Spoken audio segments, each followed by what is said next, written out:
ರಾಜ್ಯ ರಾಜಕಾರಣದಲ್ಲಿ ಸಿಎಂ ಕುರ್ಚಿ ಬದಲಾವಣೆ ಮತ್ತು ಸಂಪುಟ ಪುನರ್ರಚನೆ ವಿಚಾರ ದಿನಕ್ಕೊಂದು ತಿರುವು ಪಡೆಯುತ್ತಿದೆ.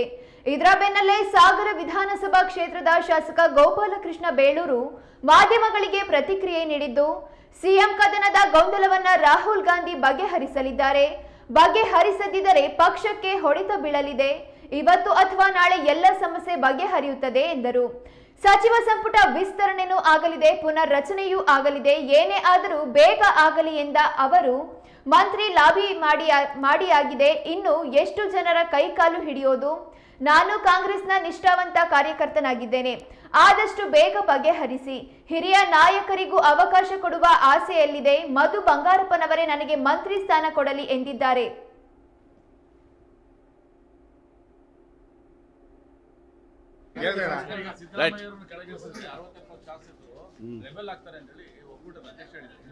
ನೋಡಿ, ಒಬ್ರು ಇಳಿಸಿದ್ರೆ ರೆಬಲ್ ಆಗ್ತಾರೆ, ಇನ್ನೊಬ್ರು ಇಳಿಸಿದ್ರೆ ರೆಬಲ್ ಆಗ್ತಾರೆ. ಇದೆಲ್ಲ ಸಹಜ ನಡೀತದೆ.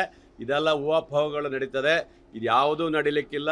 ಬಹುಶಃ ಸದ್ಯದಲ್ಲೇ ಒಂದು ಇತಿಶ್ರೀ ಹಾಡ್ತಾರೆ. ಸದ್ಯ ನಮ್ಮ ರಾಷ್ಟ್ರೀಯ ನಾಯಕರು ತೀರ್ಮಾನ ಮಾಡಿದ್ದಾರೆ. ರಾಹುಲ್ ಗಾಂಧೀಜಿಯವರು ಬಂದಿದ್ದಾರೆ. ಬಹುಶಃ ಇವತ್ತು ನಾಳೆಯಲ್ಲಿ ತೀರ್ಮಾನ ಮಾಡಿ ಯಾರು ಇರಬೇಕು ಯಾರು ಇರಬಾರ್ದು ಅನ್ನೋಂಥ ತೀರ್ಮಾನ ಮಾಡ್ತಾರೆ. ನಾನು ಹೇಳ್ತಾ ಇದ್ದೀನಿ, ಈಗಾಗಲೇ ಈ ರಾಜ್ಯದಲ್ಲಿ ಗೊಂದಲ ಸೃಷ್ಟಿಯಾಗಿರ್ತಾ ಇದೆ. ಇದೆಲ್ಲ ಸರಿಯಾಗಬೇಕಾದ್ರೆ ಆದಷ್ಟು ಬೇಗ ಮುಕ್ತಾಯ ಆಗಬೇಕು. ಇಲ್ಲಾಂದರೆ ಕಾಂಗ್ರೆಸ್ ಪಕ್ಷಕ್ಕೆ ಹೊಡೆತಾಗುತ್ತೆ. ಇದು ಕಾಂಗ್ರೆಸ್ ಪಕ್ಷಕ್ಕೆ ಹೊಡೆತಾಗುತ್ತೆ. ಕಾರ್ಯಕರ್ತರಿಗೆ ಉತ್ತರ ಕೊಡೋಕ್ಕಾಗಲ್ಲ, ವಿರೋಧ ಪಕ್ಷರಿಗೆ ಆಹಾರವಾಗುತ್ತೆ. ಆದ್ದರಿಂದ ಆದಷ್ಟು ಬೇಗ ಇತಿಶ್ರೀ ಹಾಡಬೇಕು ಅನ್ನೋದು ನಮ್ಮೆಲ್ಲರ ಉದ್ದೇಶ. ಆಗಬೇಕು. ಯಾಕೆ ಮಾಡಲ್ಲ? ಯಾಕೆ ಮಾಡಿ ಯಾಕೆ ಇದು ಮಾಡ್ತೀರಿ ಅಲ್ವಾ? ನಿಮ್ಮ ಯಾವುದೋ ಗೊಂದಲಕ್ಕೋಸ್ಕರ ಪಾಪ ಯಾರೋ ಮಂತ್ರಿಗೆ ಆಗಬೇಕು ಅನ್ನೋ ಕನಸು ಕಾಣುವಂಥ ನನ್ನಂಥವರಿಗೆ ಒಂದು ಸ್ವಲ್ಪ ಅವಕಾಶ ಸಿಗುತ್ತೆ. ಅದನ್ನ ಯಾಕೆ ನೀವು ಹಾಳು ಮಾಡ್ತೀರಿ? ಅದನ್ನು ಅವಕಾಶ ಮಾಡಿಕೊಡ್ರಿ ಅಂತ ಹೇಳ್ಬೋದು. ಎರಡೂ ಆಗಲಿ. ಏನಾಗಬೇಕು ನಂಗೆ ಗೊತ್ತಿಲ್ಲ. ಯಾರು ಮಾಡ್ತಾರೆ ಮಾಡಲಿ, ಅವ್ರು ನಾವೇ ಬೇಡ ಅನ್ನೋದಲ್ಲ. ಈಗ ಹೈಕಮಾಂಡ್ ಯಾರು ತೀರ್ಮಾನ ಮಾಡ್ತಾರೆ ನೀವು ತೀರ್ಮಾನ ಮಾಡಿ, ಆದಷ್ಟು ಬೇಗ ಮುಗಿಸಿ. ಮಾಡ್ತಿರೋ ಇಲ್ಲ ಕಟ್ಟಾಗಿ ಒಂದು ಖಡಕ್ಕಾಗಿ ಒಂದು ಡಿಸಿಷನ್ ಕೊಡಿ. ಇಲ್ಲ ಅಂದರೆ ಪಕ್ಷಕ್ಕೆ ನಷ್ಟ ಆಗುತ್ತೆ, ಕಾರ್ಯಕರ್ತರಿಗೆ ನಷ್ಟ ಆಗುತ್ತೆ. ವಿರೋಧ ಪಕ್ಷದವ್ರು ಬಾಯಿ ಕಳ್ಕೊ ಕೂತಿದ್ದಾರೆ. ಏನಾದ್ರು ಒಂದು ಉತ್ತರ ಕೊಡಬೇಕು, ಅವ್ರಿಗೆ ಬೇಕಾಗಿದೆ. ಅದರಿಂದ ಅವ್ರಿಗೆ ಆಹಾರ ಆಗೋದು ಬೇಡ. ಆದಷ್ಟು ಬೇಗ ಹೈಕಮಾಂಡ್ ನಿರ್ಧಾರ ಮಾಡಬೇಕಂತ ನಂದೊಂದು ವಾದ.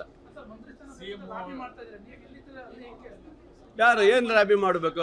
ಲಾಬಿ ಮಾಡೆಲ್ಲ ಆಗೋಗಿದೆ. ಇನ್ನೂ ಏನು ಮಾಡೋಕ್ಕಾಗಿದೆ? ಎಷ್ಟಂತ ಮಾಡೋದು? ಕೈಕಾಲು ಹಿಡಿದು ಸಾಕಾಗೋಗಿದೆ. ಇನ್ನೂ ಎಷ್ಟು ಕೈಕಾಲು ಹಿಡಿಯೋದು ನಾನು?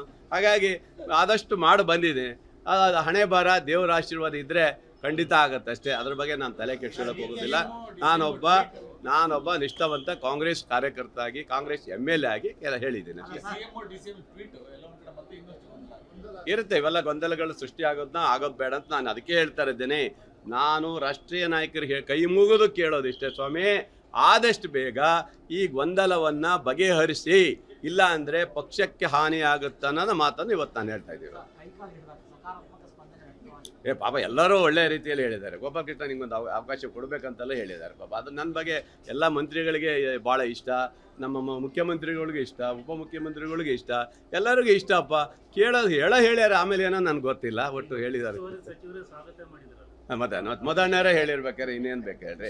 ಅವರೇ ಹೇಳಿದ್ದಾರೆ. ಕೇಳೋದೇನು ತಪ್ಪಿದೆ? ಪಾಪ ಅವ್ರಿಗೆ ಕೊಡ್ಲಿ ಬಿಡಿ ಅಂತ ಹೇಳಿದಾಗ. ಹಾಗಾಗಿ ಮನಸ್ಸು ಇಚ್ಛೆ ಬರಬೇಕು ಅವ್ರಿಗೆ. ಎಲ್ಲರಿಗೂ ಮನಸ್ಸು ಇಚ್ಛೆಯಿಂದ ಬಂದರೆ ಮಾತ್ರ ಸಾಧ್ಯ ಆಗುತ್ತೆ. ಹಾಗಾಗಿ ಗೊಂದಲನ ಸೃಷ್ಟಿ ಆಗ್ತಾ ಇದೆ. ದಯವಿಟ್ಟು ರಾಜ್ಯದ ನಾಯಕರುಗಳು ಹೇಳೋದಿಷ್ಟೇ, ಆದಷ್ಟು ಬೇಗ ಪರಿಹಾರ ಆಗದೆ ಹೋದರೆ ಪಕ್ಷಕ್ಕೆ ನಷ್ಟ ಆಗುತ್ತೆ ಅಂತ ಮಾತು. Thank you. ಇಚ್ಛೆಯಿಂದ ಬಂದರೆ